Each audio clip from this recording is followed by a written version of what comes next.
औज़ुबिल्लाहि मिनश्शैतानिर्रजीम बिस्मिल्लाहिर्रहमानिर्रहीम इक़रा बिस्मि रब्बिकल्लज़ी ख़लक़ व रब्बि ज़िदनी इल्मा। तमाम इल्म सीखने वाले तालिब इल्मों को मेरी तरफ से अस्सलामु अलैकुम व रहमतुल्लाहि व बरकातहू। स्टूडेंट्स, लेक्चर जो अभी हम पढ़ रहे हैं वो इंडक्टर के मुतल्लिक़ा पढ़ रहे हैं। ये मैंने ऊपर इंडक्टर की जो सिंबल्स हैं वो भी बना दिए हैं। आपको अक्सर कोई स्कीमेटिक्स वगैरह जब आप सर्किट की देखेंगे तो मुख्तलिफ सर्किट्स में आपको इस पुर्जे से वास्ता पड़ सकता है। तो इस पुर्जे की जो खसूसियत है, जो इस पुर्जे के काम करने के असूल हैं, वो आपको पढ़ा रहा हूँ।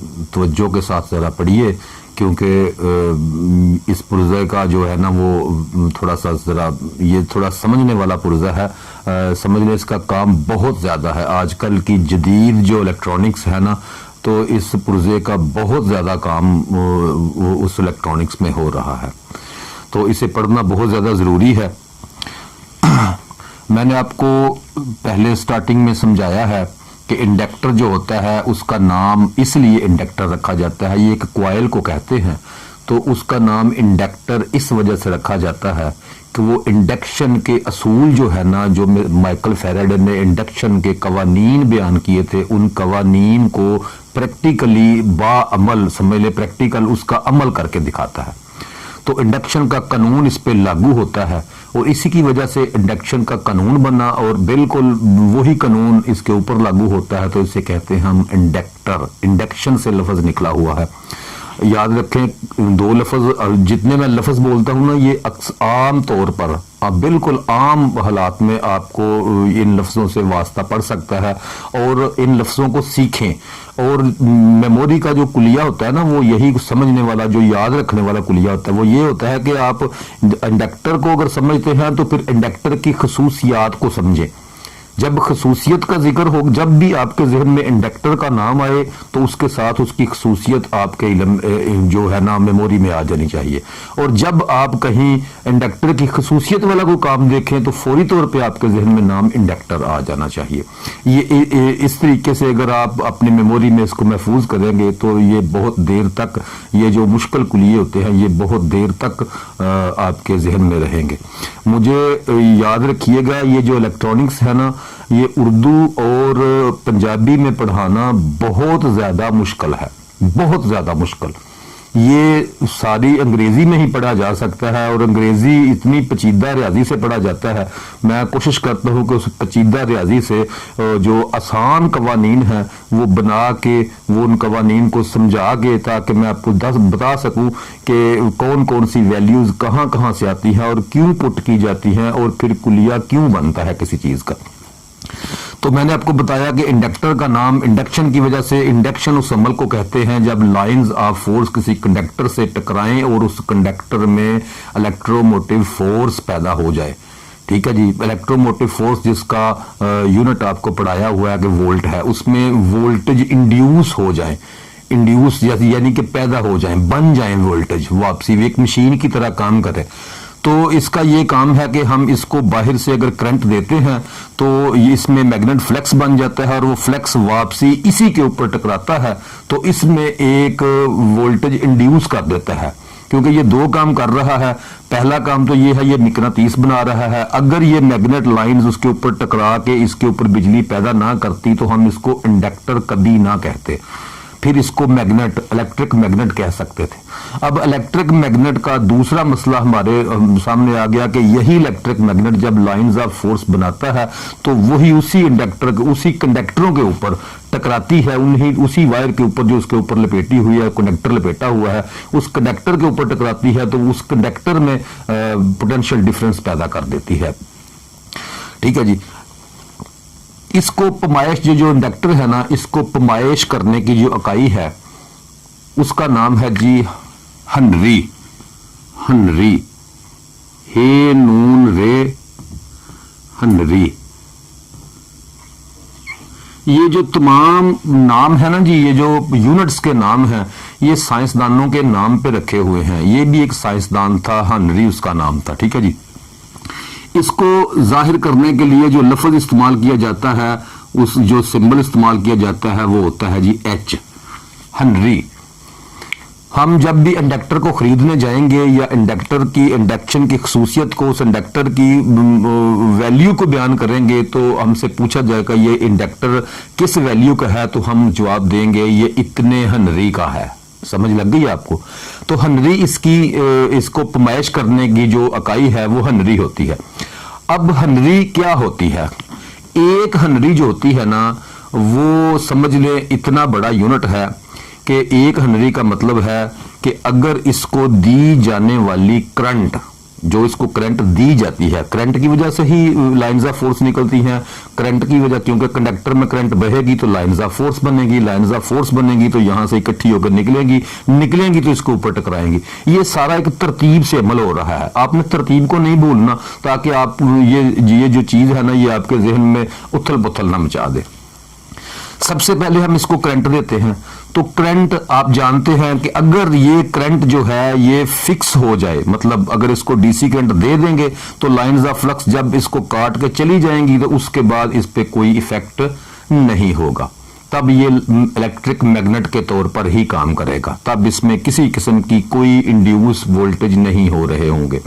इंड्यूस वोल्टेज कब होते हैं? जब फ्लक्स जो है वो इसके ऊपर टकराए, यानी फ्लक्स को ज्यादा से कम भी किया जाए या फ्लक्स को कम से ज्यादा किया जाए, या फ्लक्स स्टार्ट से टकरा के उसके ऊपर से जब भी फ्लक्स गुजरे या फ्लक्स की कमी बेशी वाकया हो तो इसमें इंड्यूस होने वाले वोल्टेज जो है वो इंड्यूस होते रहेंगे।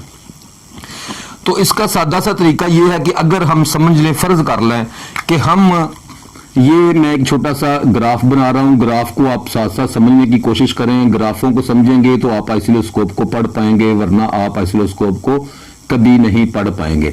ये होता है जी, हमारे पास फर्ज कर ले मैंने लिख दिया है टाइम, ये मेरा वक्त गुजर रहा है, यहां से समझ ले मेरा स्टार्ट है 0 है, यहां से मेरा समझ ले 1 सेकंड है, ठीक है जी, 1 सेकंड, यहां जाके मेरा 2 सेकंड, ये ऐसे ना आगे जाके ये 3 सेकंड।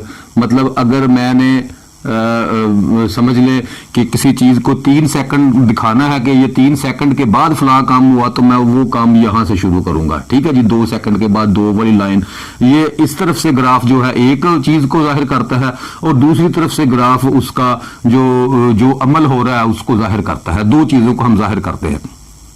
ये समझ लें हमारे करंट की वैल्यूज हैं, या समझ लें ये मेरे एक वैल्यू यहां मैंने कह दिया 1 एम्पेयर, ठीक है जी, ऊपर वाले खाने के 2 एम्पेयर, ठीक है। यहां से मेरी करंट बढ़ रही है और यहां से मेरा टाइम गुजर रहा है। तो हम कह सकते हैं कि अब जरा इस खानों को गौर करें, ये पूरे खाने बने होते हैं, ठीक है जी, ये ग्राफ पूरा बना होता है। ये जो होता है, हम ग्राफ के छोटे छोटे जो होते हैं ना छोटे खाने, उनको तकसीम करके भी हम काम कर सकते हैं।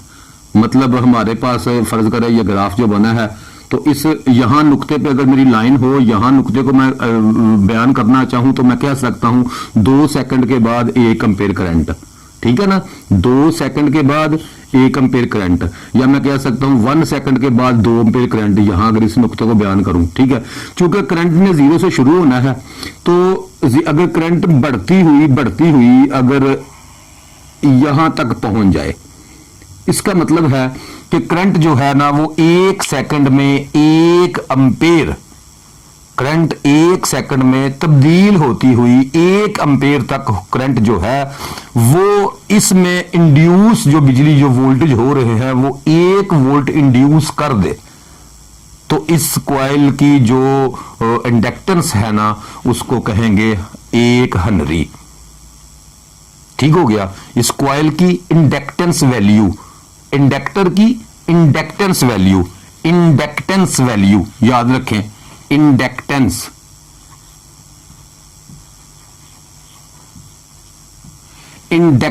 वैल्यू, ठीक है जी। कॉइल की इंडक्टेंस जिसे हम हेनरी में बयान करते हैं और उसका सिंबल H होता है। तो मैं कह सकता हूं कि अगर ये कॉइल 1 हेनरी कितना होता है कि अगर बदलता हुआ करंट चूंकि रुक जाएगा तो इंड्यूस नहीं होगी कोई चीज भी, बदलता हुआ करंट कितना बदलता हुआ 1 सेकंड 1 एम्पेयर, अब सेकंड को तब्दील कर देंगे तो फिर भी फर्क पड़ जाएगा इंडक्टेंस में, अगर एम्पेयर को तब्दील कर देंगे फिर भी फर्क पड़ जाएगा इंडक्टेंस में। अगर 1 सेकंड में 1 एम्पेयर बदलता हुआ, अब बितदरीज ऊपर से नीचे की तरफ आता हुआ या नीचे से ऊपर की तरफ जाता हुआ, 1 एम्पेयर 1 सेकंड में 1 वोल्ट ईएमएफ पैदा कर दे। इसमें ईएमएफ पैदा होनी है ना, इसमें इलेक्ट्रोमोटिव फोर्स पैदा होनी है, पोटेंशियल डिफरेंस जिसे कहते हैं, पीडी या ईएमएफ आप कुछ भी कह ले, जिसकी इकाई वोल्टेज है। तो 1 वोल्ट का प्रेशर ये पैदा कर दे तो हम कहेंगे कि इस इंडक्टर की इंडक्टेंस 1 हेनरी है। ठीक हुआ। अब जरा गौर करें ये 1 हेनरी होता क्या है। बड़ी तरतीब के साथ मैंने आपको ये समझाना है कि आप इसको बहुत अच्छे अंदाज में समझ सकें कि ये होता क्या है 1 हेनरी। आप जानते हैं कि करंट कमोबेश होने से फ्लक्स इंड्यूस होते हैं वोल्टेज।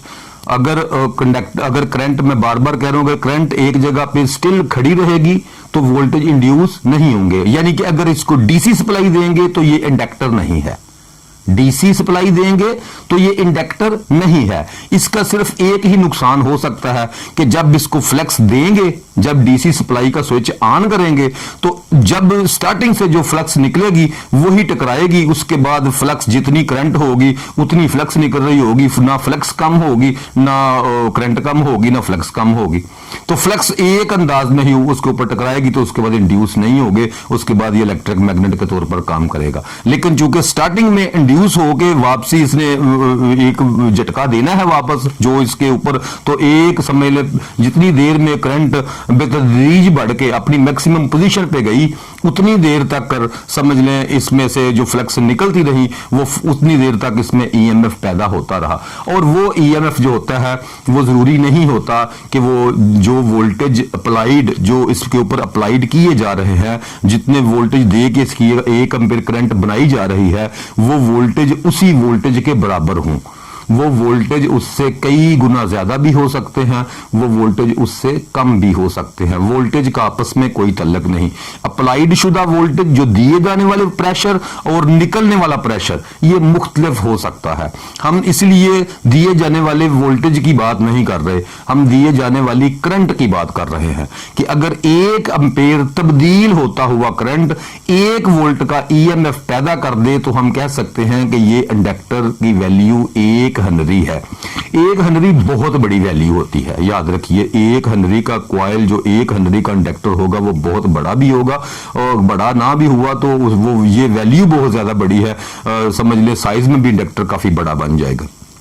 आमतौर पर मार्केट में आपको इसके छोटे यूनिट्स मिलेंगे, यानी मिली हेनरी, माइक्रो हेनरी वगैरह। ठीक हो गया। मिली हेनरी का मतलब होता है कि 1 हेनरी का 1000वां हिस्सा, माइक्रो हेनरी का मतलब होता है 1 हेनरी का 10 लाखवां हिस्सा। अच्छा जी, सबसे पहले हम आते हैं, हम चूंकि जानते हैं कि अब ये इंडक्टर जो इंडक्शन का काम कर रहा है उसके लिए बुनियादी किस चीज की जरूरत है, सबसे पहले किस चीज की जरूरत है। तो जो सबसे पहले जिस चीज की जरूरत होती है वो होती है जी इसमें जाने वाली करंट। क्योंकि करंट एक मैग्नेटिज्म को पैदा करने वाला जो अमल है उसके लिए जो प्रेशर पैदा होता है या जो ताकत फराहम होती है कि ये मैग्नेटिज्म लाइंस ऑफ फोर्स यहां से निकले, तो उसके लिए करंट जरूरी है सबसे पहले। तो इसका मतलब है हमें सबसे पहले क्या चाहिए, करंट, एम्पेयर। आप इसको एम्पेयर कह सकते हैं या इसकी निशानी आप करंट, मैं करंट ही चलो एम्पेयर ही लिख लेते हैं, एम्पेयर। आप याद रखें कि एम्पेयर बढ़ेंगे तो फ्लक्स पैदा होगा, एम्पेयर बढ़ेंगे तो फ्लक्स बढ़ेगा, एम्पेयर कम होंगे तो फ्लक्स कम होगा। ये तो आपको वैसे भी मेरा ख्याल है कुलिया अब तो समझ आ गई होगी कि करंट की वजह से फ्लक्स पैदा होता है। इसका मतलब है कि फ्लक्स पैदा करने के लिए सबसे पहले हमें क्या चाहिए, एम्पेयर। एम्पेयर के बाद दूसरी चीज जो फ्लक्स पैदा करने के लिए है वो है जी टर्न्स। क्योंकि जितने टर्न्स हम बढ़ाते जाएंगे, लाजमी बात है कि एक टर्न की जो फ्लक्स है, फिर वो दूसरे टर्न की फ्लक्स, फिर वो तीसरे टर्न की फ्लक्स, तो सारी फ्लक्स जमा होके तो फ्लक्स ज्यादा तादाद में निकलेगी। इसका मतलब है कि फ्लक्स को बढ़ाना जब हो तो हमें या करंट ज्यादा करनी पड़ती है सर्किट में, तो या हमें उसकी टर्न्स को ज्यादा करना पड़ता है। इसका मतलब है दूसरी चीज आ गई हमारे पास, टर्न, टी। ठीक है जी। टर्न्स को आमतौर पे, जैसे करंट को आमतौर पे हम आई के, इस आई के लेटर से लिखते हैं। इसका सिंबल है, जो करंट का सिंबल है वो आई है, मतलब कि बड़ा आई जिसे कहते हैं वो है। ये सिंबल, इस तरह का सिंबल होता है करंट का। और इसके साथ टी का जो सिंबल होता है, टी को, टर्न को आमतौर पे जो सिंबल दिया जाता है वो एन का दिया जाता है, एन। ठीक हो गया। जैसे मैं कह रहा हूं अम्पेयर टर्न, जिसे हम कह सकते हैं करंट का जो सिंबल है और जो टर्न्स का सिंबल है। ठीक है जी। वन या आई एन या एम्पेयर करंट। ठीक है जी। ये दो चीजें जो होती हैं ना, ये मिलके फ्लक्स को पैदा करती हैं। ये दो चीजें, ये बुनियादी दो चीजें हैं, एम्पेयर और टर्न। जो भी चीज किसी चीज को बढ़ाने का सबब बनती है, ये मेरी बात याद रखें। अगर किसी जगह पे दो चीजें, ये मैं कुलिया आपको बताने लगा हूं, किसी जगह पे दो चीजें मिलके एक ही चीज को अबव कर रही हूं, बढ़ा रही हूं, यानी वो भी उस जमा हो जाए तो बढ़ जाए, वो भी अगर बढ़े तो बढ़ जाए। मतलब अगर वैल्यू नंबर 1 बढ़े तब भी आउटपुट बढ़ जाए, वैल्यू नंबर 2 बढ़े तब भी आउटपुट बढ़ जाए। जब दोनों वैल्यूज एक आउटपुट को बढ़ा रही हूं तो उन दोनों का आपस में तल्लक ज़रब का होता है। ठीक हो गया। उनका आपस में तल्लक ज़रब का होता है। जैसे कि एक और कुलिया आपको पढ़ा दूं, बड़ा मजेदार है, सारी जिंदगी याद रखने वाला है। इसको याद रखेंगे तो बहुत से सवाल आपके नजर में आसान हो जाया करेंगे। मतलब फर्ज करें ये जो तकसीम का अमल होता है, याद रखें, जो बटे का अमल होता है, तो हम ये कहते हैं कि एक होती है वजह, वजह जिसकी वजह से कोई काम हो रहा हो। जैसे कहते हैं ना, किस वजह से ये काम हो रहा है, तो चीज की जो वजह होती है, वजह बटा अपोजिशन।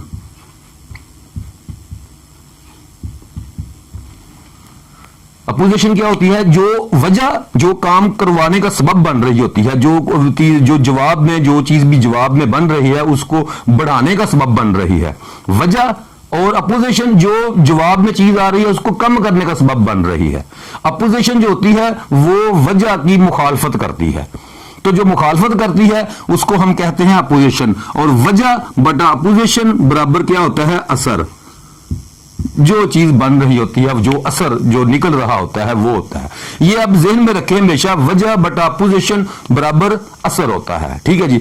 और असर और अपोजिशन दोनों को आपस में ज़रब कर दें तो हमें जवाब मिल जाता है वजह। ठीक हो गया। अब हम वजह बटा असर करेंगे तो अपोजिशन निकल आएगी अपने आप। ये सादा से कुलिया है, ऐसे कुलिये को ना आप ज़हन में रखा करें, आपको आसानी के साथ रियाजी की भी समझ लगती जाएगी। रियाजी के कवानीन ऐसे नहीं बने, ये जो ज़रब, जमा, तफरीक और तकसीम है ना, ये बहुत कमाल की चीजें हैं। क्या बात है उन बंदों की जिन्होंने ये चीजें बनाई। ठीक है जी। तो अब हम क्या करेंगे? एम्पेयर और टर्न को आपस में ज़रब करेंगे। फर्ज करें एम्पेयर और ज़रब टर्न।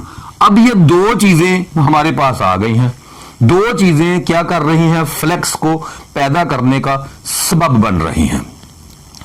इसको, ये जो एम्पेयर टर्न है, इसका जो हासिल ज़रब होता है ना, एम्पेयर टर्न, याद रखें, ये जो एम्पेयर टर्न है इनका हासिल ज़रब, इसको हम कहते हैं जी क्या कैसे, magnet motive force. मैग्नेटिव motive force, English में ये लफ्ज होता है मैग्नेटिव मोटिव फोर्स। मैग्नेटिव motive force. ठीक है जी। इसको MMF भी कहते हैं। MMF, मैग्नेटिव more force. बिल्कुल ये वो फोर्स है जैसे मैंने आपको पढ़ाया था EMF, इलेक्ट्रोमोटिव फोर्स। प्रेशर, आप समझ रहे हैं ना, जो इलेक्ट्रॉन को चलाने का सबब बनता है, यानी जिसकी वजह से करंट पैदा होती है। प्रेशर जो इलेक्ट्रॉन को चलाता है वो इलेक्ट्रोमोटिव फोर्स है। ये मैग्नेटोमोटिव फोर्स है, ये फ्लक्स को चलाने का सबब बन रहा है। कौन सा सबब? ये समझ लें, ये बुनियादी प्रेशर है। एम्पेयर ज़रब टर्न, ये बुनियादी वो ताकत है, वो प्रेशर है जो किसी मिकनातीस को बनाने के लिए दी जा रही है बाहर से। ठीक है, इसे कहते हैं जी EMMF मैग्नेटिक मोटिव फोर्स, और इसका जो सिंबल है वो होता है जी बड़ा F, और इसके साथ छोटा सा एक M आजकल लगाया जाता है, जिसका मतलब होता है कि इसका मैग्नेटिक मोटिव फोर्स जो है वो मैग्नेट के लिए है, ये M साथ छोटा सा लगा दिया जाता है। ठीक है, ये आपको समझ लग गई, ये कुलिये हैं, ये जो है ना, ये समझ लें ये यूनिट है। तो मैं आपको कोशिश कर रहा हूं, मैग्नेटिस में एक बड़ी प्रॉब्लम है, पढ़ने के लिए याद रखें, बहुत बड़ी प्रॉब्लम है, जो बड़े बड़े साइंसदान हैं वो भी सर पकड़ कर बैठे हुए हैं, और इस मजबूरी की वजह से ना वो किसी को बयान कर सकते हैं, क्योंकि जो दुनिया का दस्तूर होता है उसके मुताबिक चलना पड़ता है। तो दस्तूर क्या था, हुआ ये कि जब 19वीं सदी शुरू हुई तो तब जो बंदे इन चीजों को बना रहे थे, तो जो कुलिये बना रहे थे, अब वो कुलिये, वो स्टैंडर्ड, वो यूनिट जो थे वो इलाकाई यूनिट गिने गए। मतलब फ्रांस में बैठा हुआ शख्स जो तजर्बा कर रहा है और जो अमेरिका में बैठा हुआ शख्स तजर्बा कर रहा है, उसने और बाट से अपनी चीज को वजन कर लिया, दूसरे ने और बाट से वजन कर लिया, उसने अपना इकाई और रख ली, उसने अपनी इकाई और रख ली। तो फिर वक्त के साथ साथ मुख्तलिफ इलाकों की इकाइयां जो है ना वो स्यापा ही बना रहा। ठीक है, तो याद रखें कि सबसे जो बुनियादी इकाई थी ना, उसको कहा जाता था गौसी निज़ाम। तो अब गौसी निज़ाम तो खत्म, मतरूक हो चुका है, लेकिन आज भी आपको अगर आप मसला सबसे बड़ा ये नहीं कि गौसी निज़ाम खत्म हो गया, मसला सबसे बड़ा ये है कि आज भी कुछ बुक्स, कुछ लोग गौसी निज़ाम के मुताबिक पढ़ा देते हैं। ठीक हो गया, चूंकि उन्होंने पढ़ा गौसी निज़ाम में। गौसी निज़ाम के बाद दूसरा निज़ाम आ गया, जिसको हम कह सकते थे वो इंग्लिश निज़ाम, जिसे मैट्रिक निज़ाम था, इंग्लैंड का निज़ाम। उसमें यूनिट्स के नाम और थे। मसला सबसे बड़ा क्या निकला कि यूनिट्स की वैल्यू तब्दील कर दी, यूनिट का नाम भी वही रहने दिया या थोड़ा नाम भी तब्दील कर दिया, और अगर नाम तब्दील कर दिया तो सिंबल वही रहने दिया। अब जब हम कहीं सिंबल देखते हैं, फर्ज करें मैं कहीं कोई सिंबल देखूं, तो उसका ये मतलब नहीं कि ये गौसी निज़ाम का सिंबल है, ये एसआई निज़ाम का सिंबल है, स्टैंडर्ड इंटरनेशनल का, या ये इंग्लिश निज़ाम का सिंबल है, मैट्रिक निज़ाम का। ये थोड़ी सी प्रॉब्लम बन जाती है। तो जब भी आप इलेक्ट्रॉनिक्स में या मैग्नेटिसी निज़ाम को पढ़ने की कोशिश करें या पढ़ रहे हों, तो सबसे पहले आप इस चीज़ को ज़रूर जान लीजिए कि इसने जो निज़ाम शुरू किया है, ये जो बंदा पढ़ा रहा है या जो बंदा पढ़ रहा है, या जिसके ऊपर उसने वो अपने थीसिस लिखे हुए हैं, वो किस निज़ाम में बैठ के लिखे हुए हैं। वो जिस निज़ाम में लिखे हों, आप भी उसी निज़ाम के मुताबिक उसको कैलकुलेशन कर सकते हैं।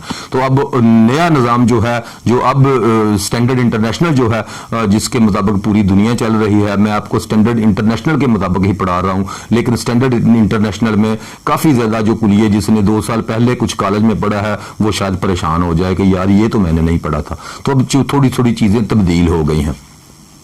तो इसे कहते हैं जी मैग्नेट मोटिव फोर्स। इसको गौसी निज़ाम में इसका नाम मतलब कि और था, या सिस्टम दूसरे में और था। सिस्टम इंटरनेशनल में इसको आमतौर पे मैग्नेट मोटिव फोर्स ही कहा जाएगा। अगर हम कहेंगे तो मैग्नेट मोटिव फोर्स कहेंगे। निशान रखेंगे तो इसका निशान हम MMF लिखेंगे या F बड़ा डाल के साथ M लिखेंगे। नाम सिस्टम इंटरनेशनल में एम्पेयर टर्न है। ठीक हो गया। इसका नाम बेसिकली उन्होंने एम्पेयर ही रखा है। तो एम्पेयर टर्न इसलिए कहा जाता है कहीं ये एम्पेयर दूसरे एम्पेयर के साथ मैच ना कर जाए, इसका नाम भी एम्पेयर ही रखा है। ठीक हो, लेकिन हम इसे एम्पेयर टर्न कहते हैं ताकि एम्पेयर टर्न की वजह से सुनने वाला और कैलकुलेशन करने वाला किसी परेशानी में मुब्तला ना हो जाए। हाँ जी, तो हम इसको ना एम्पेयर टर्न के नाम से याद करते हैं, जिसका निशान, दूसरा निशान आमतौर पे जो नया निशान है वो A.T। ठीक है जी, एम्पेयर टर्न ये इसका सिंबल चल रहा है। अब आप इसको कह सकते हैं कि इसके कितने एम्पेयर टर्न है, इस इंडक्टर के कितने एम्पेयर टर्न है। तो एम्पेयर टर्न और इसका जवाब जो है वो MMF में लिखा जाएगा कि 200 MMF इसके एम्पेयर टर्न है। ठीक हो गया, या 200 FM इसका जो कैलकुलेशन में अगर निजाम कर देंगे तो FM भी लिखा जाएगा। आप इनमें से कोई भी लफ्ज इस्तेमाल कर सकते हैं। तो एम्पेयर टर्न ये दो चीजें फ्लेक्स को बनाने का सबब बन गई। इनको याद रखिए। मैं साथ साथ कि कुछ चीजें खत्म भी करता जाऊंगा और साथ साथ कुछ चीजें लिखता भी जाऊंगा। मतलब जैसे अब मैंने कहा कि अब MMF लिखने की बजाय आप इसे एम्पेयर टर्न भी कह सकते हैं। ठीक है जी, एम्पेयर टर्न और ampere turn M magnet motive force, magnet motive force का जो यूनिट है वो एम्पेयर टर्न है। तो हम यहां तक पहुंचे हैं कि हमारा कुलिया जो बन रहा है वो है जी एम्पेयर ज़रब टर्न। ये फ्लेक्स पैदा हो गई। अब तीसरी चीज आती है इस फ्लेक्स में, वो आती है जी क्वाइल की लंबाई। ये जो क्वाइल है ना, ये जहन में रखें कि यहां पहली टर्न से लेके तो दूसरी आखिरी टर्न तक इसका जो साइज बने मीटर में, ठीक है जी, इसको कहते हैं लंबाई, क्वाइल की लंबाई। क्वाइल की लंबाई जो होती है ना, ये दो चीजें तो मिलकर फ्लेक्स को बढ़ाने का सबब बनती है, लेकिन क्वाइल की लंबाई फ्लेक्स को कम करने का सबब बनती है। मेन जो फ्लेक्स है वो कम हो जाएगी, जो निकलने वाली फ्लेक्स है वो कम हो जाएगी अगर क्वाइल की लंबाई बढ़ती जाएगी। मतलब आप 10 टर्न्स को ऐसे लपेट के तो उनको ऐसे खींच लेंगे स्प्रिंग को, तो क्या होगा, उसकी इंडक्टेंस बहुत ज्यादा कम हो जाएगी। अगर वो जुड़े हुए होंगे तो इंडक्टेंस उसकी मैक्सिमम वैल्यू, अगर 7 टर्न जुड़ी हुई होंगी तो मैक्सिमम वैल्यू इंडक्टेंस की होगी। लेकिन अगर उसके ऊपर भी टर्नें डाली होंगी, एक टर्न के ऊपर टर्न, मतलब छोटी जगह पे ज्यादा टर्न एक दूसरे के ऊपर, तो उसकी इंडक्टेंस और ज्यादा अप होती जाएगी। ठीक हो गया कि अब जो मैंने आपको बताया था ये है जी असर, समझ लें कि वजह, जिसकी वजह से काम हो रहा है। तो वजह, तो अपोजिशन क्या है इसकी, हो गई लेंथ। हम इसको कह सकते हैं एम्पेयर टर्न बटा लेंथ, एल लेंथ। ये जो है ना ऐसा ही निजाम, उसमें इसको कहते हैं जी मीटर सेकंड और मीटर सेकंड और किलोग्राम, मीटर सेकंड और किलोग्राम का निजाम। ठीक है जी, पहले ग्राम में कुछ चीजें ग्रामों में पढ़ाई जाती थी, अब इंटरनेशनल में, स्टैंडर्ड इंटरनेशनल में अब किलोग्राम को बुनियादी इकाई माना गया है, किलोग्राम को बुनियादी इकाई माना गया है। ऐसे ही सेकंड को बुनियादी इकाई माना गया है। ठीक है जी, ऐसे ही मीटर को बुनियादी इकाई माना गया है। तो जो भी चीजें आपने, जहां हमने ये लेंथ लिखा है, लेंथ का मतलब है मीटर। अब जितने मीटर इसकी इकाई होगी, अगर मीटर की छोटी इकाई भी है आपके पास, मतलब जैसे मिलीमीटर, जैसे सेंटीमीटर, जैसे डेसीमीटर, जैसे माइक्रोमीटर, जैसे पिकोमीटर, आप जितनी मर्जी बरीकी में चले जाएं, ये जरूरी नहीं कि मीटर में मैं छोटी वैल्यू कैसे पुट करूंगा। एम्पेयर टर्न बटा एल, फ्लेक्स। अब फ्लेक्स बन रही है, ये याद रखें, इस कुलिये में फ्लेक्स बन रही है। तो फ्लेक्स बनाने के लिए जो चीजें चाहिए थी वो मैंने ऊपर रख ली, दोनों चीजें फ्लेक्स को बढ़ाने का सबब बन रही हैं। बटा एल कर दिया, इसका मतलब है कि फ्लेक्स जो है ना, ये उसमें अपोजिशन का किरदार, एल अपोजिशन का किरदार अदा करने लगा।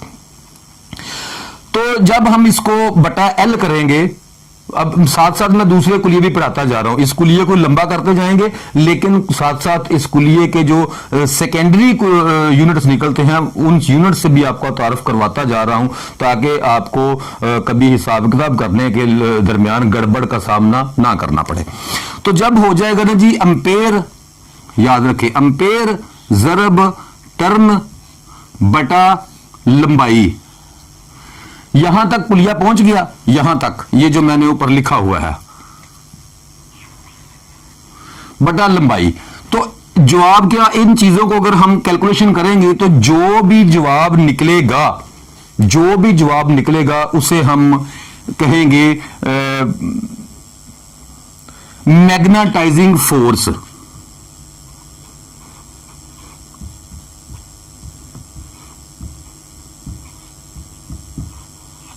मैग्नेटाइजिंग फोर्स, इसका एक नाम यह लिया जाता है और दूसरा नाम इसका लिया जाता है जी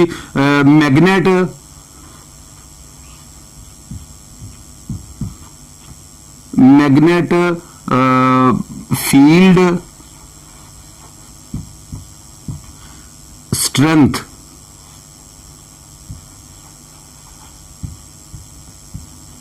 मैग्नेट फील्ड स्ट्रेंथ, आम जुबान में इसको आप कह सकते हैं कि फील्ड स्ट्रेंथ कह सकते हैं, मैग्नेट फील्ड स्ट्रेंथ कहा जाता है, या इसको मैग्नेटाइजिंग फोर्स कहा जाता है।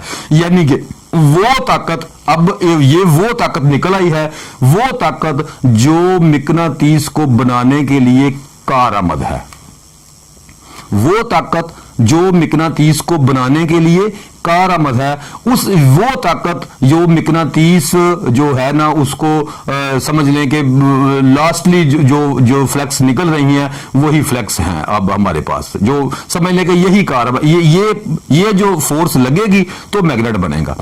ये फोर्स जो थी वो उसके अपोजिशन मौजूद थी, अब इस फोर्स की समझ लें कि अब एक अपोजिशन को निकाला तो इसको हम कह सकते हैं मैग्नेटाइजिंग फोर्स। ये फोर्स जो मिकनातीस को बनाने का काम करती है, जो मिकनातीस को मैग्नेट बनाने के लिए फोर्स मुहैया की जाती है, ये उस फोर्स का नाम है। इसको जो मतलब कि सिंबल जिसके साथ लिखा जाता है वो सिंबल है जी इसका एच। एच जैसे एक खास स्टाइल में एच डाला जाता है ना, दूसरा एच जो है वो हेनरी के लिए, और ये एच जो है ये मैग्नेटाइजिंग फोर्स के लिए, फील्ड स्ट्रेंथ के लिए। इसको जो पिछले कुलियत है ना जो गौसी निजाम में, उसको इसे उरस्टेड भी कहा जाता था।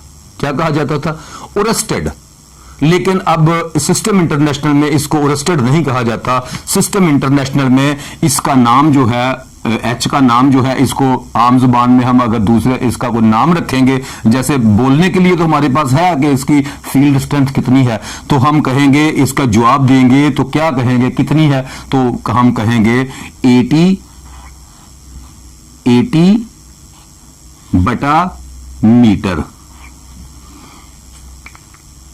कुलिया क्या आ गया? 80 बटा मीटर। इसका जो सिस्टम इंटरनेशनल में इस यूनिट का नाम है वो है 80 बटा मीटर, एम्पेयर टर्न बटा मीटर। हम कह सकते हैं कि 80 बटा मीटर, हम ए ज़रब टी बटा एल, तो जवाब क्या आएगा?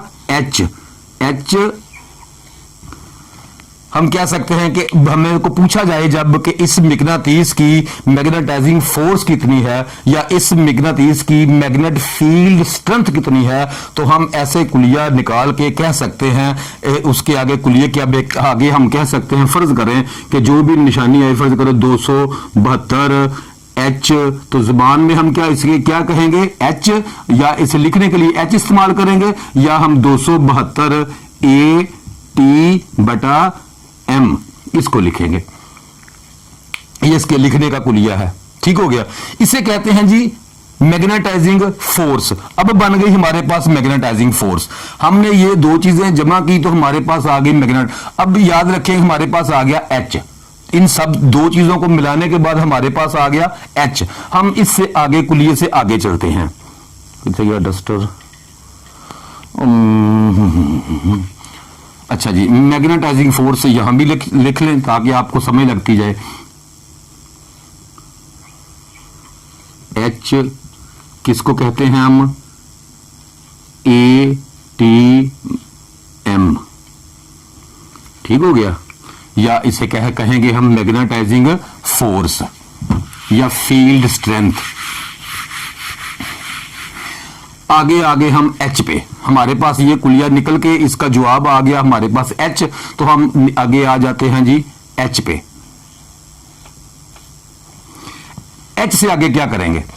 अब जो एच है ना, अब एक और चीज रखें, ये जो एच निकला है ये मैग्नेटाइजिंग फोर्स है, और जितनी फोर्स है बिल्कुल उसी तादाद में फ्लक्स निकलेगी। ये तो कन्फर्म हो गया। लेकिन इसके बाद एक और चीज है, याद रखें मैंने आपको बताया था कि ये जो एयर वगैरह होती है ना, अगर ये फ्लक्स इनमें से गुजरे तो फ्लक्स बहुत कम पैदा होता है एयर की रेजिस्टेंस की वजह से, या समझ लें कि ऐसे मटेरियल्स जिस मीडियम से ये फ्लक्स गुजर रही हैं, अभी देखें ना ये हवा में से गुजर रही है, इसके दरमियान कोई मीडियम नहीं रखा गया, इसके दरमियान कोई कोर नहीं रखी गई, कोई लोहे की पथरी नहीं रखी गई, कोई स्टील की पथरी, कोई ऐसी कोई पथरी, कोई दरमियान में ऐसा कोई रॉड नहीं रखा गया। ये खाली कॉइल है, बिल्कुल खाली कॉइल में फ्लक्स निकल रही है। लेकिन अगर हम इसमें कोई चीज दाखिल कर दें तो हम जानते हैं कि फ्लक्स की मिकदार बहुत ज्यादा बढ़ जाती है। फ्लेक्स मतलब अगर ऐसे मैग्नेट बना के कोई चीज दरमियान में ना रखें तो इसको अगर लोहे के साथ ऐसे जोड़ने की कोशिश करें तो बहुत थोड़ी मतलब कि वो ताकत के साथ लोहा इसके साथ जुड़ेगा। अगर अब मीटर लेके यहां से फ्लेक्स चेक करें, फ्लेक्स जो मैग्नेट मीटर होता है, फ्लेक्स चेक करने वाला मीटर होता है, अगर उसको लेके अगर यहां से फ्लेक्स चेक करें तो फ्लेक्स भी बहुत थोड़ी मिकदार में निकल रही होगी। लेकिन जो ही इसमें ऐसा मटेरियल का मीडियम डाला जाए कि जो मिकनातीस के लिए समझ लें कि मिकनातीस के लिए या मिकनातीसी अवामल जिस पे हो सकते हैं या जो मिकनातीस बन सकता है, ठीक हो गया, या जो चीजें मिकनातीस अपनी तरफ खींचती हैं वो वाली चीजें जिनके अंदर समझ लें कि मिकनातीसी जर्रात मौजूद होते हैं। वो जर्रात ख्याली है, कोई हकीकी नहीं होते, लेकिन हम कह सकते हैं कि मिकनातीस के अंदर कुछ जर्रात हैं, वही दूसरे मिकनातीस को उसकी तरफ खींचने का सबब बन रहे होते हैं या वही लाइन्स ऑफ फ्लक्स को पैदा करने का सबब बन रहे होते हैं। ये सारी ख्याली थ्योरी है। तो जिस चीज में भी फर्ज करें मैं इसमें अगर ये प्लास्टिक डाल देता हूं तो वो हवा ही है, वो मीडियम ये जो मीडियम है ये मैग्नेट वाला मटेरियल है ही नहीं। तो जो मैग्नेट वाले मटेरियल्स हैं, यानी कि जैसे मैंने आपको बताया था स्टील, लोहा, स्टील भी दो किस्म के आते हैं, कुछ नॉन मैग्नेट होते हैं, कुछ मैग्नेट वाले होते हैं। तो जैसा जैसा कोई मटेरियल होगा वो मटेरियल उसके अंदर डाला जाएगा तो उसकी फ्लक्स उस मटेरियल के हिसाब से और ज्यादा बढ़ जाएगी। अब किस चीज ने बढ़ाया? मटेरियल ने, मीडियम ने।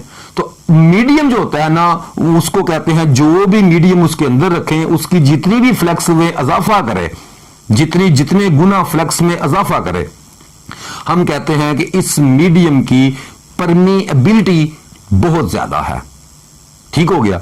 उस मीडियम का जो अमल, जो अंसर फ्लक्स को बढ़ाने का सबब बनता है, हम उस मीडियम की उसे परमीएबिलिटी कहते हैं। क्या कहते हैं? परमीएबिलिटी। परमीएबिलिटी जो है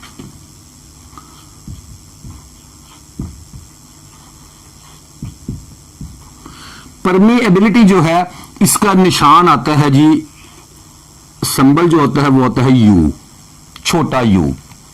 परमीएबिलिटी का सिंबल छोटा यू।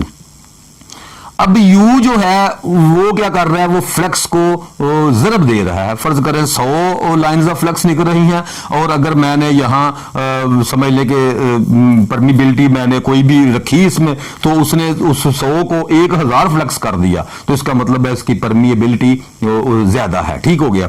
यानी जो फ्लक्स को बढ़ाने का जितनी फ्लक्स मैक्सिमम बन सके, इस एच की वजह से जितनी फ्लक्स को बढ़ाया जा सके, अगर ये यू बिल्कुल नहीं, ये एयर कोर है, तो जो एच की वैल्यू है वही फ्लक्स की वैल्यू है। ठीक हो गया। लेकिन अगर यू दरमियान में रख दिया जाए, परमीएबिलिटी का इजाफा किया जाए, मटेरियल मीडियम ऐसा रखा जाए जिसमें से लाइंस ऑफ फ्लक्स ज़रब दे के ज्यादा, कई गुना ज्यादा बढ़ जाए, तो उसे कहते हैं उस मटेरियल की परमीएबिलिटी। तो हम कह सकते हैं कि अगर हम एच को, यही एच को ज़रब दे दें, किसके साथ? जो चीज बढ़ा रही है उसके साथ हमने ज़रब ही देनी है ना। यही कहा था ना, दोनों चीजें, ये भी एच भी बढ़ जाए तब भी फ्लक्स बढ़ती है। ये तो वही है ना, वो पावर है जो फ्लक्स को बना रही है। तो ये बढ़ जाएगी तो फ्लक्स बढ़ेगी। और इसके साथ अगर इस मटेरियल कोई और ऐड कर दिया जाए तो वो क्या करेगा? वो भी फ्लक्स में इजाफे का सबब बनेगा। लिहाजा हम कह सकते हैं कि परमीएबिलिटी बढ़ने से भी फ्लक्स बढ़ जाती है। अब हमारा दूसरा कुलिया आ गया एच ज़रब यू। अब हमने परमीबिलिटी को ज़रब दे दी, एच ज़रब यू। यहां हम लिख लेते हैं परमीबिलिटी, इसका यू इसका सिंबल है, और इसको बोलने के लिए इसका नाम जो है जिस चीज को जाहिर करता है वो परमीबिलिटी है, लेकिन इस यू को बोलने के लिए हम इसे कहेंगे म्यू। म्यू, ठीक है जी, म्यू। हम कहेंगे कि कितनी परमीबिलिटी है? 100 म्यू या 150 म्यू। ठीक हो गया। उसके साथ हम एक 100 लिख के तो उसके बाद छोटा यू डाल देंगे और पढ़ने के लिए क्या इस्तेमाल करेंगे? 100 म्यू। ठीक हो गया। इसका नाम है म्यू। किसकी इकाई है ये? परमीएबिलिटी। कहेंगे क्या इसे? म्यू।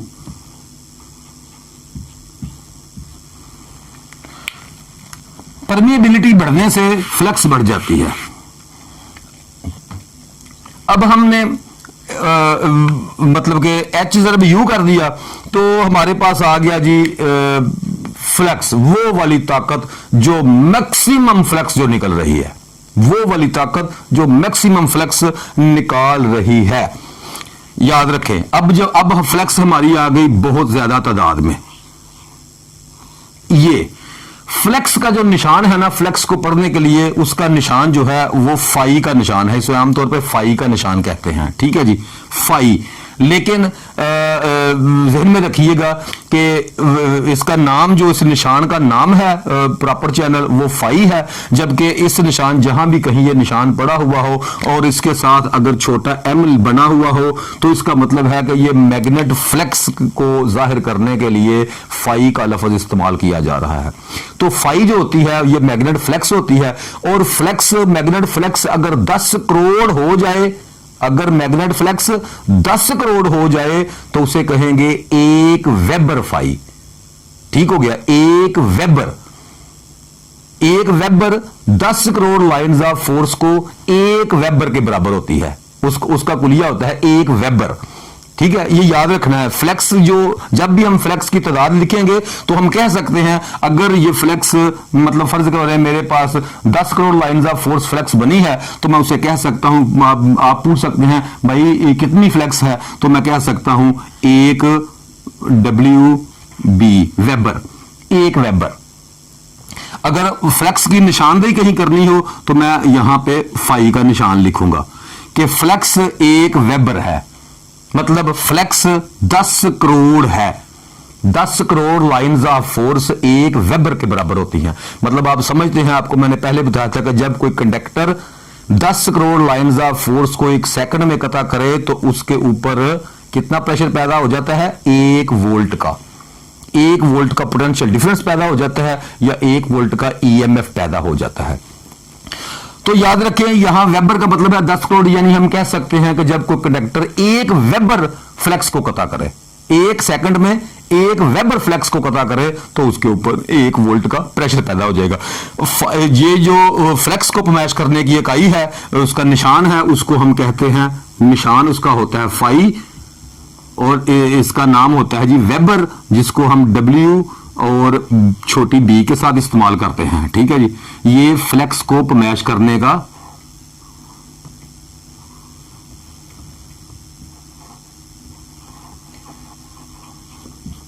मैग्नेट फ्लेक्स जो होता है उसकी निशानी होती है, मैग्नेट फ्लेक्स का सिंबल है। अब H ज़रब U, इसका मतलब है फ्लेक्स निकल आई बाहर। H ज़रब U, फ्लेक्स निकल आई बाहर। अब जरा गौर करें कि इस ये जो फ्लेक्स निकली है बाहर, इसकी तादाद और वैल्यू जितनी भी निकली, हमारी कैलकुलेशन के मुताबिक हम कैलकुलेशन करते आएंगे तो हमारी तादाद और वैल्यू निकलती आएगी। फ्लेक्स की तादाद, अब फ्लेक्स की तादाद के बाद हम जाएंगे जी, ये जो समझ लें फ्लेक्स। अब तीसरी चीज आ गई, हाँ, इसके आगे फिर इस कॉइल का एक और मसला आ गया।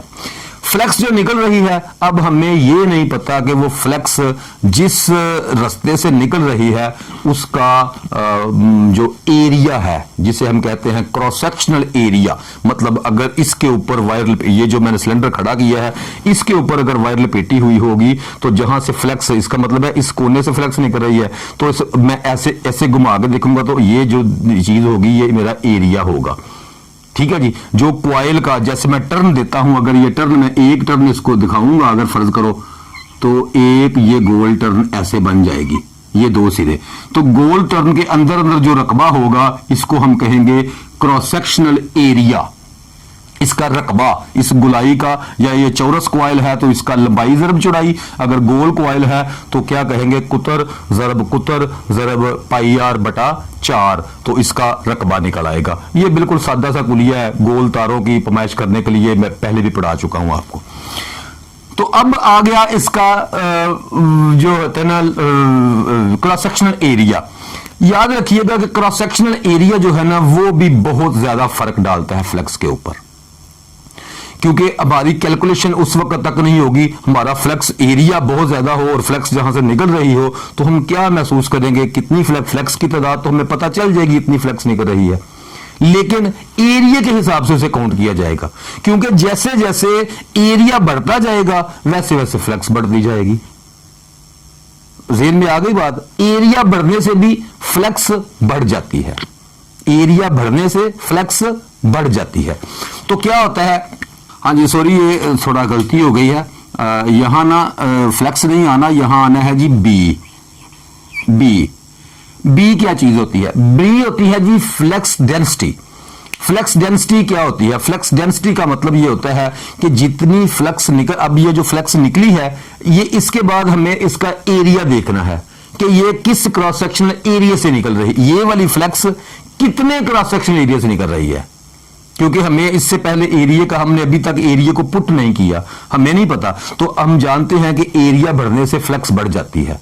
तो एरिया कम होने से अगर ये जो जगह है ये ज्यादा होती जाएगी, वही कॉइल वही सारा कुछ रहेगा, मगर एच भी वही रहेगा, यू भी वही रहेगा, तो जो बी है उसकी वैल्यू, मतलब जो फ्लक्स डेंसिटी है, हम कह सकते हैं कि इस जो बी हासिल हुई है, फ्लक्स हुई है, ये किसी एरिया से निकल रही है। अगर इसका एरिया बढ़ा दिया जाए तो ये फ्लक्स बढ़ सकती है, अगर इसका एरिया, क्रॉस सेक्शनल एरिया कम कर दिया जाए तो ये फ्लक्स कम हो जाएगी।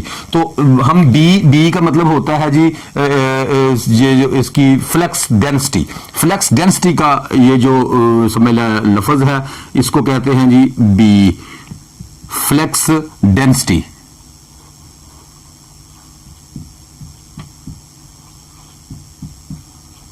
फ्लक्स डेंसिटी इसकी इकाई जो है ना ये होती है जी एक वेबर फी मरबा मीटर। एक वेबर WB फी मीटर मरबा, मीटर स्क्वायर, वेबर बटा मीटर स्क्वायर। मतलब हम कह सकते हैं कि किसी भी फ्लक्स की फ्लक्स डेंसिटी को हमने मैच करना हो तो हम कह सकते हैं कि ये किस एरिया से निकल रही है। यानी हम अगर हमें कहना पड़े कि ये जो एक समझ ले वेबर बटा मीटर जो है इसकी इकाई भी वही है फ्लक्स डेंसिटी, तो फ्लक्स डेंसिटी एक हो तो उसका मतलब क्या होगा कि एक वेबर फ्लक्स एक मुरब्बा मीटर के एरिया से निकल रही है।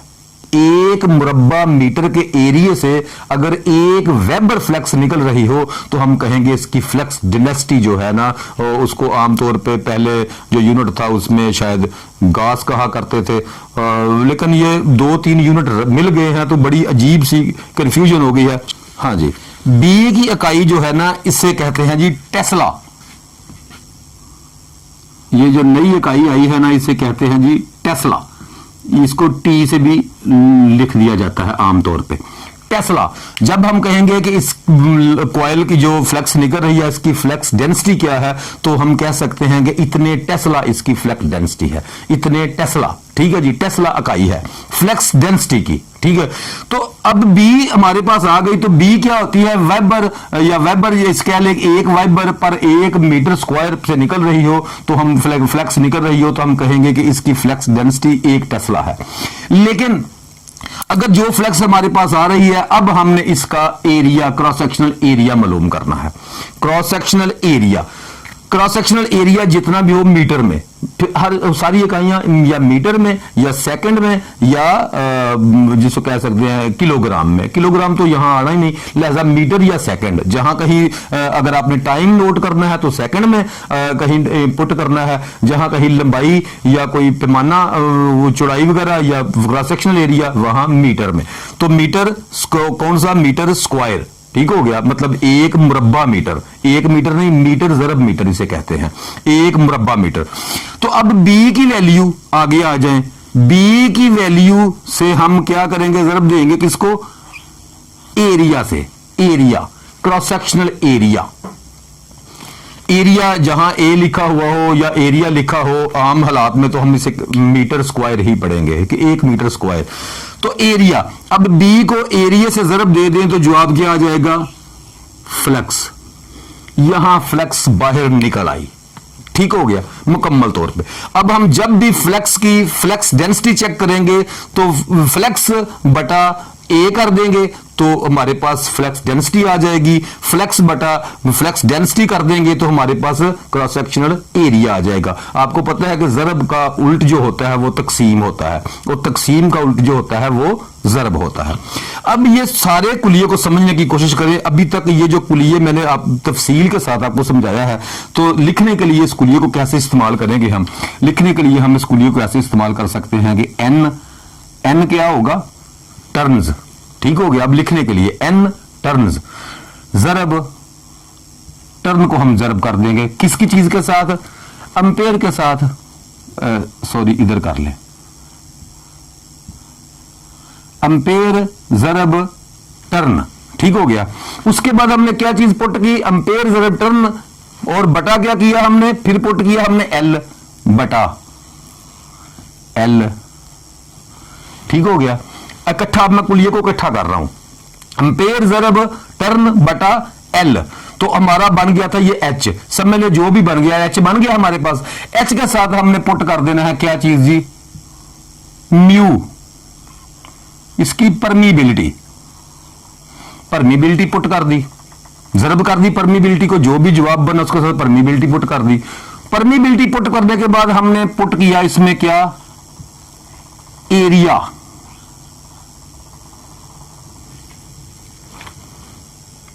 गौर से समझे जरा, यही कुलिया हमने पूरा जब तक समझाया, यही एक कुलिया समझाया है आपको।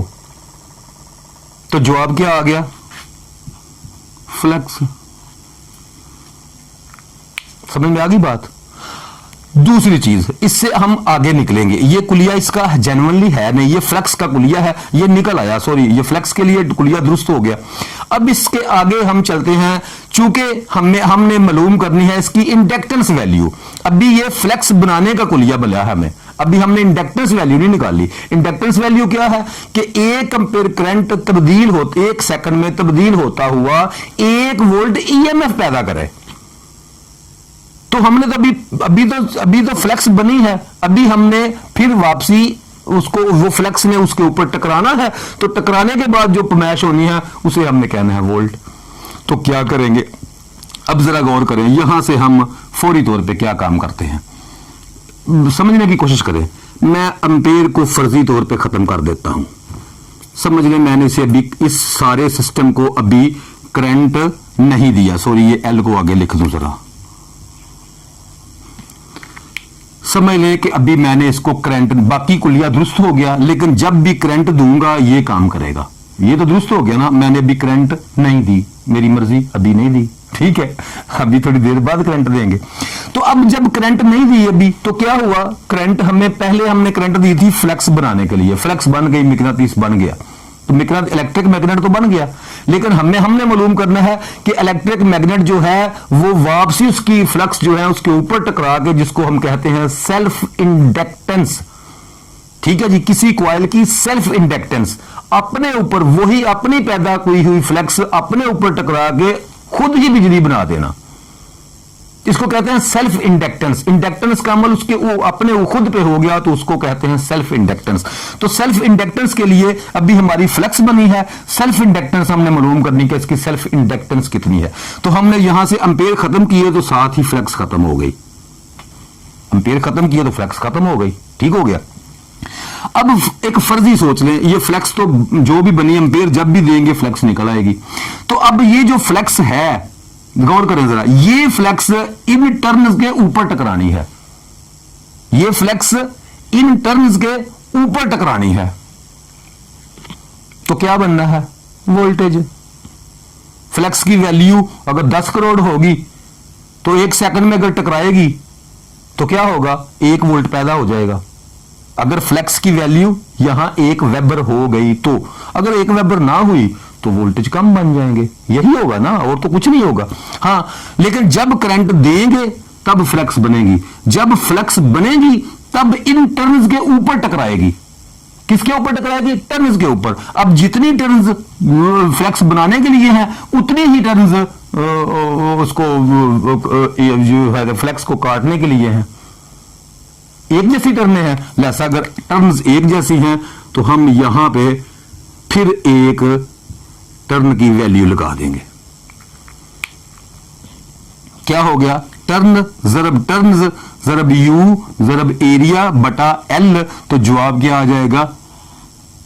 एच। इसकी इंडक्टेंस, कॉइल की इंडक्टेंस। अब क्या हो रहा है? ये मुकम्मल कुलिया काम कर रहा है, काम अभी इस इंडक्टेंस आ रही है, फ्लेक्स नहीं आ रही। कब फ्लेक्स आएगी? जब मैं अंपेयर पुट करूंगा। जब अंपेयर पुट करूंगा फौरी तौर पे यहां ये जो एच है ये फौरी तौर पे अंपेयर के साथ मिलके तो वोल्टेज इंड्यूस करेगा। ये जो एच वही एम्पेयर जो करंट है जिसकी वजह से ही एच ने बनना है। अब एच की तो एक वैल्यू बन गई है हमारे पास, तो अब एच जो है इसने किस चीज के साथ मिलकर काम करना है? एम्पेयर के साथ, जो मैंने अभी से देने हैं। अभी तो मैंने दिया ही नहीं, तो जब एम्पेयर दूंगा तो ये जो एच, ये जो हेनरी है, ये जो फ्लक्स निकल रही है, अब अभी फ्लक्स नहीं निकली, तो ये जो हेनरी है ये जो भी फ्लक्स पैदा करेगी, मतलब हम कह सकते हैं कि ये जो एच है, जरा गौर करें, ये जो एच है हेनरी जो है, इसको अगर मैं जरब करूंगा किसके साथ? करंट के साथ। ठीक है जी, मतलब करंट के साथ, तो क्या बनेगा? बैक ईएमएफ ही बनेंगे ना, बैक वोल्टेज ही पैदा होंगे ना। अगर फ्लक्स आ गई, उसके ऊपर टकरा गई, नंबर उसके मैंने दे दिया, टर्न्स का नंबर भी दे दिया, जितनी फ्लक्स बनी वो इन टर्न से टकरा के तो पूरे कुलिये का जवाब जो है वो एच जरब आई करंट। अब करंट जो है वो फिक्स तो देनी नहीं, क्योंकि फिक्स करंट दी तो इसने तो ईएमएफ पैदा ही नहीं करने। तो करंट हमने देनी है कौन सी? तब्दील होती हुई। याद रखें, इसे आम जुबान में हम कहते हैं डी, आम आपने पढ़ा होगा या कहीं पढ़ेंगे, डी आई बटा डी टी, डी आई बटा टी टी। जब भी आप एससीआर या ट्राइक के ऊपर काम कर रहे हों, आपको पता है कि एससीआर या ट्राइक एसी सप्लाई पे ही काम, एससीआर तो डीसी सप्लाई पे खैर काम कर लेता है, लेकिन एस जो ट्राइक है वो एसी सप्लाई के लिए ही मौजू है, बल्कि जो जो एससीआर है वो भी एसी सप्लाई के लिए ही मौजू है, क्योंकि वगरना तो डीसी सप्लाई पे तो एक दफा ऑन करेंगे तो वो एक अलग बहस है, जब उसके उस तरफ जाएंगे तो आपको समझाएंगे। लेकिन जब हम ट्राइक को सर्किट बनाते हैं, डिमर वगैरह का सर्किट बनाते हैं, तो उस ट्राइक के जलने को बचाने के ट्राइक जो है उसको जलने से बचाने के लिए हम ट्राइक के पैरेलल में एक कैपेसिटर और एक रेजिस्टर का नेटवर्क बना के लगाते हैं। उस नेटवर्क को हम स्नब्बर सर्किट कहते हैं। वो स्नब्बर सर्किट की वैल्यू हम तो आमतौर पर तो कोई भी वैल्यू कैपेसिटर लेके छोटा मोटा मैकेनिक फटाफट उसमें डाल देते हैं, रजिस्टर लगाते हैं, ठीक है जी चलेगा, माड़ा जा गुजारा, बस ट्राइक दुरुस्त काम कर दिया, ठीक है, बाकी हम देख ही कुछ नहीं होते। लेकिन जब उसका कुलिये का दुरुस्त हमें पैमाइश करनी पड़ेगी तो फिर हमें उसकी डी आई बटा डी टी देखनी पड़ेगी। डी आई डी टी क्या होता है? डेल्टा आई बटा डेल्टा टी। डेल्टा आई मतलब डेल्टा करंट बटा डेल्टा टी। ये जो निशान होता है ना डेल्टा, इसको कोई ये कोई रॉकेट साइंस नहीं है, परेशान नहीं होना इस निशान को देख के इसका क्या मतलब। इसका मतलब है डेल्टा, ये निशान ही डेल्टा का है। डेल्टा जहां भी लिखा हो उसका मतलब होता है कि ये चीज अपनी जगह पे एक जगह पे फिक्स नहीं है, ये वैल्यू एक जगह पे फिक्स नहीं है, ये वैल्यू हर वक्त तब्दील हो रही है।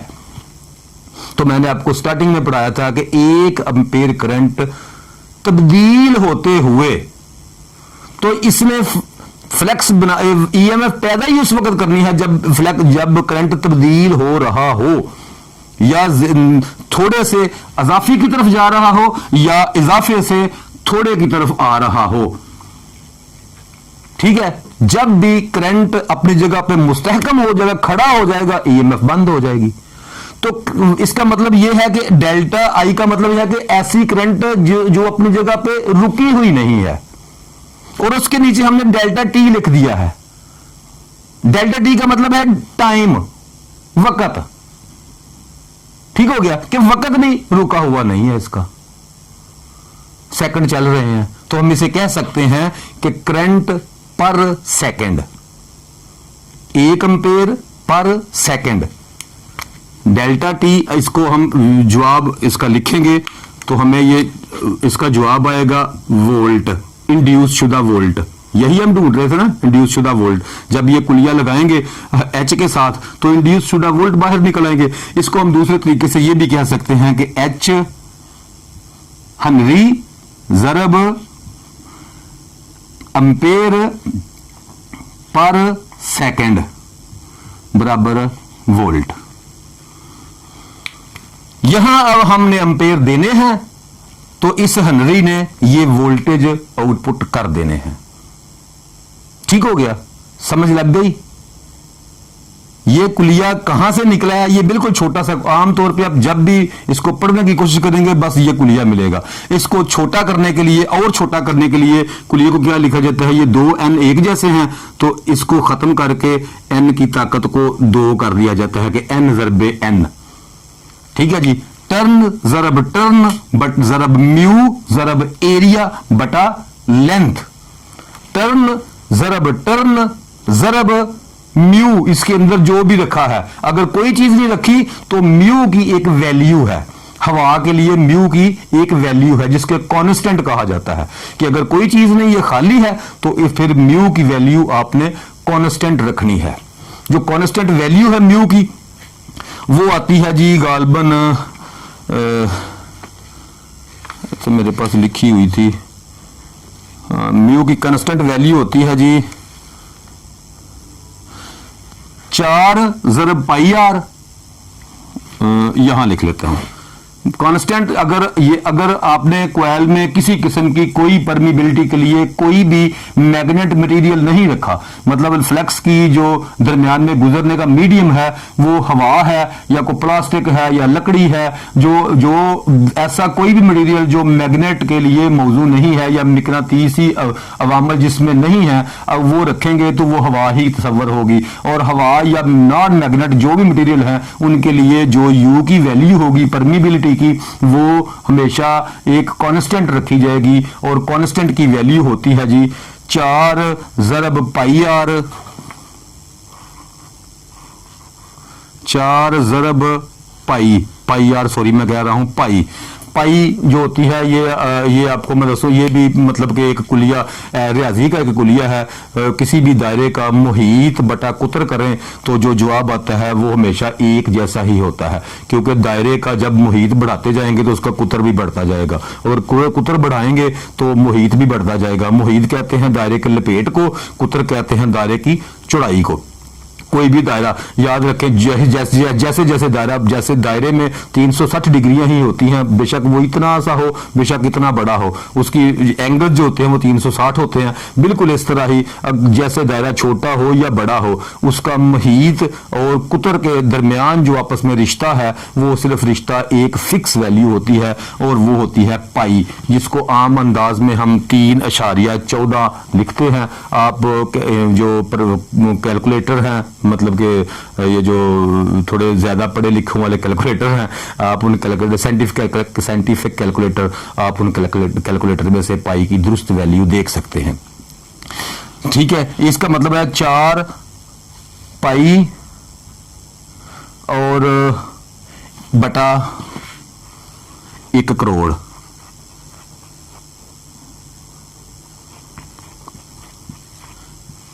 चार ज़रब पाई आर और ये आ जाएगी जी यू ओ, इसको कहते हैं, छोटा ओ साथ डाल देते हैं। इसका मतलब है कि ये जो कांस्टेंट है ये आपने हमेशा पुट करना है। और लेकिन अगर आप इसमें कोई रिलेटिव जो परमिबिलिटी है वो डाल देते हैं तो जो रिलेटिव परमिबिलिटी है वो भी आपने इसके साथ यू, दोनों यू जो है पर रिलेटिव परमिबिलिटी और ये जो समझ लें जो फिक्स परमिबिलिटी है जो कांस्टेंट है, इन दोनों यू को मिला के जमा करके तो आपने यहाँ लिख लिख लेना है, आपस में इनको ज़रब करके लिख लेना है। तो इसकी वैल्यू जो निकलती है वो गालबन आप इसको कैलकुलेशन कर लें साइंटिफिक कैलकुलेटर पे, 4 ज़रब पाई करें और तकसीम 1 करोड़ कर दें, तो जो वैल्यू आएगी वो यू की परमिबिलिटी जो है उसकी कांस्टेंट वैल्यू होगी अगर आपने एयर रखनी है। लेकिन अगर आपने इसमें कोई चीज़ डाल देनी है, लोहा वगैरह, तो फिर परमिबिलिटी आपको ढूंढनी, उस मेटल की परमिबिलिटी का आपको पता होना चाहिए। या दूसरा सादा सा बिल्कुल तरीका होता है कि आप इसी कुलियों को रिवर्स करते हुए मैक्सिमम आप फ्लैक्स को पमैश कर लें। आपके पास अगर कोई मीटर है तो मैक्सिमम फ्लैक्स को पमैश कर लें, तो पमैश करने के बाद कुलिये को रिवर्स करते हुए आप उसकी परमिबिलिटी मालूम कर सकते हैं। दूसरा तरीका ये है कि ये कॉइल को बनाने के लिए, डिजाइन करने के लिए ये सारे कुलिये होते हैं, या कॉइल में किसी किस्म की तब्दीली, या जब आप काम कर रहे होते हैं, मोटर के ऊपर काम कर रहे होते हैं, सॉलिनॉइड के ऊपर, चोक के ऊपर, आप कई ऐसे इंडक्शन फर्नेस के ऊपर, इंडक्शन हीटर के ऊपर, किसी भी चीज पे काम कर रहे होते हैं, तब आपको ये कुलिये सारे आने चाहिए ताकि आपको पता चल सके मैं जो चीज डिजाइन कर रहा हूं वो कहाँ तक है, कैसे बनेगी, उसके क्या क्या मसले होंगे, क्या क्या। अभी मैंने आपको इंडक्टर की सिर्फ एक खसूसियत को पढ़ाया है। अभी हम हेनरी पे पहुंचे हैं कि हम इसकी इंडक्टेंस वैल्यू मालूम कर ली है हमने कि इंडक्टेंस वैल्यू दरअसल होती क्या है। ठीक हो गया। इसके बाद अगला लेक्चर इसी इंडक्टर पर इंशाल्लाह मजीद इससे आगे जो इंडक्टर मसाइल पैदा करता है या जो आगे इसके कैलकुलेशन है वो भी आपको सिखाई जाएगी। लेक्चर लंबा हो जाता है, बराए मेहरबानी परेशान ना हुआ करें, ये लेक्चर होते ही ऐसे हैं। मैं खुद परेशान होता हूं, अगर मैं इसको काट के 2-3 बनाता तो यकीन करें ये लेक्चर का मजा भी नहीं आना था। तो तवज्जो के साथ सुने, अल्लाह आपके इल्म में इजाफा करे। अस्सलामु अलैकुम व रहमतुल्लाहि व बरकातहू। फ़लस्तीन के लिए दुआ ज़रूर कीजिएगा।